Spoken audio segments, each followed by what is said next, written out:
सामान्य साथियों, सत्संग की आज की इस पावन कड़ी में हम एक ऐसे आश्चर्यजनक, चमत्कारिक, चौंकाने वाले प्रसंग पर चर्चा करने जा रहे हैं, जिसमें एक व्यक्ति जिसकी मृत्यु हो गई है, शमशान में अपनी जलती चिता के मध्य प्रकट होकर सशरीर अपने पुत्र को दिया पावन संदेश। यह अद्भुत और मैं कहूँ कि रोमांचिक प्रकरण गीता प्रेस से प्रकाशित कल्याण के परलोक और पुनर्जन्म विशेषांश से है। गीता प्रेस का कल्याण आप जानते हैं अपने आप में एक पथ प्रदर्शक अध्यात्म का, जिसे हम कहें पथ प्रदर्शक पद मुखपत्र के रूप में शामिल हो रहा है, साबित हुआ है। और भाई जी यानी हनुमान प्रसाद पोद्दार जो इसके आदि संपादक थे, वे जन्म, मृत्यु, परलोक, पुनर्जन्म आदि की ऐसी गूढ़ रहस्यमयी बातों पर जो सत्य होती थी उनका सत्यापन करा के दिया करते थे। तो जब कल्याण में पाठकों ने देखा और आग्रह किया कि भाई जी क्यों न इनका एक विशेषांक निकाल दिया जाए, तो विशेष आग्रह पर पाठकों के ये विशेषांक निकाला गया था 1969 में।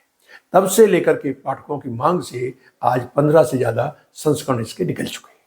इसी अंक में अध्यात्म के पुरोधा प्रखर प्रबुद्ध जन आचार्य बलराम शास्त्री जी MA साहित्य रत्न अपनी स्वयं की घटना को चित्रांकित करते लिखते हुए लिखते हैं कि वो अपने अध्ययन के बाद उन्हें वो समय के सुविख्यात पत्र सन्मार्ग में काम मिल गया था और वो संपादकीय विभाग में काम किया करते थे। तो ये कालक्रम था 1946 का। अचानक एक दिन दोपहर के बाद उनका मन बड़ा उद्वेलित हुआ, विषाद पैदा हुआ, मन कहीं नहीं लग रहा था। तो उन्होंने अपने संपादक जी से कह के उस दिन का अवकाश ले लिया और अपने आवास पर आ गए।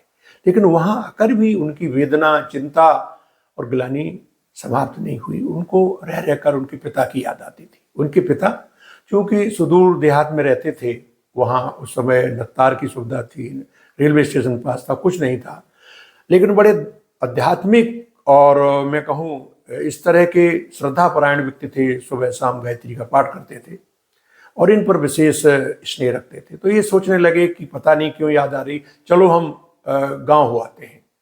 तभी तक ये सोच रहे थे कि उनके बड़े भाई पहुंचे और उन्होंने वो दुखद घटना बताई कि आज प्रातः जब वो ध्यान इत्यादि कर रहे थे, अचानक हृदय गति रुकने से उनका देहांत हो गया और उनके शव को हम यहाँ काशी में मणिकर्णिका घाट पर लाए। ये सुन के इनका जो है अचानक इनको जो है वज्राघात हुआ और सोचने लगे कि हम कितना भाग्यशाली हैं कि अपने पिता के अंतिम दर्शन भी नहीं कर सके और मुझे आभास हो गया तो उस समय मुझे निकल जाना चाहिए था। खैर, जब ये वहाँ मणिकर्णिका घाट पर पहुँचे तो चिता की सब तैयारी थी। मुखाग्नि देकर जैसी परिक्रमा करने लगे और आग प्रज्वलित कर दी गई।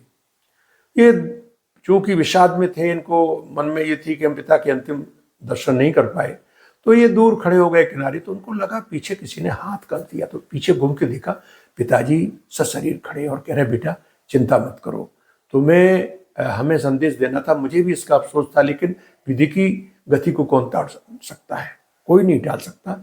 इसलिए आपको मैं ये पावन संदेश देता हूँ कि सदमार्ग पे चलना, हमेशा अध्यात्म के पथ पर चल के अपने भाइयों का ख्याल रखना, क्योंकि आप ही घर के जिम्मेदार व्यक्ति हैं, अपने भाइयों का, परिवार का ध्यान रखना।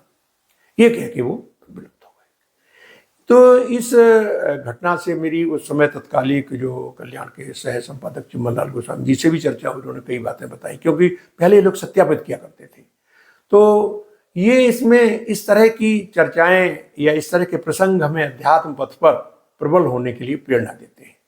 और ये भी सत्य है कि जिससे जिसका प्रेम होता है, उन भावनाओं को, संदेश को पहुंचाने के लिए आत्मा अनेक उपाय करते हैं। आपने श्रीमद् भागवत में अनेक ऐसे प्रसंग हैं और रामचरितमानस का तो घटना सर्वविदित है कि जब दशरथ जी का देहांत हो गया तो भरत जी को पता नहीं क्या आभास हुआ और उसी समय से एहविद सोचत भरत मन धावन पहुंचे आए। जैसे इनके बड़े भाई इनके पास आ गए थे, ऐसे भरत जी सोच रहे थे जिन्हें पिता की बहुत याद रही है और उसी समय वशिष्ठ जी के द्वारा भेजे हुए इस विशेष जो वाहक थे वो पहुंच गए। तो ये घटनाएं ये बताती हैं कि आत्मा का आत्मा से संपर्क होता है और कोई ऐसी इच्छा रह जाती है जो सद आत्माएं हैं तो पूरी हो जाती है। तो आज के प्रसंग में सामान्य साथियों यही। आगे इसके आगामी किसी कड़ी में फिर इस तरह की जो हमें ज्ञान, वैराग, भक्ति, सदाचार की प्रेरणा और शिक्षा देगी उस पर हम चर्चा करेंगे। जय भोलेनाथ शंकर जी।